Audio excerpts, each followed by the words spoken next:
John Warwick was a finance manager at a car dealership until his deteriorating health forced him onto a disability pension a decade ago. Confined to his home on the Gold Coast, he got hooked replying to spam emails offering big money and adventure. He was set up with an internet scam. He was told the man that he was dealing with was dying of cancer and he had a business that he could open up importing, exporting. They tried to do an arranged marriage with my father, telling him he'd be entitled to 10% of $32 million.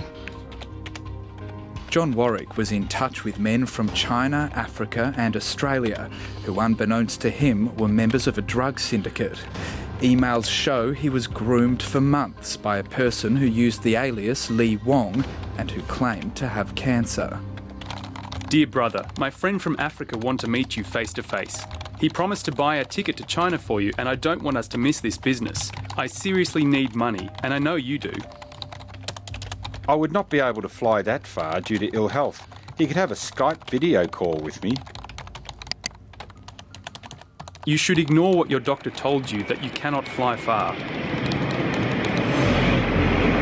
John Warwick made 2 trips in June and July last year to the Chinese city of Guangzhou, the ice capital of the world.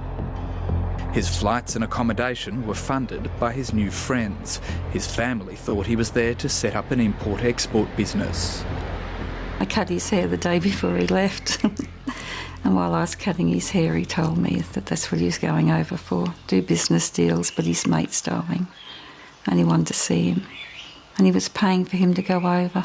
It was sort of the long call, and they brought him over, they met him, and then at the very end said, do you mind bringing this DVD player back? And he, unsuspectingly did that and got caught.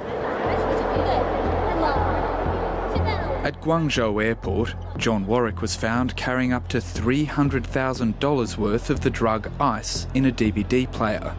In notes written by John Warwick after his arrest, he says the DVD player was given to him by one of his newfound friends, a man from Ghana who called himself Diora Mensah.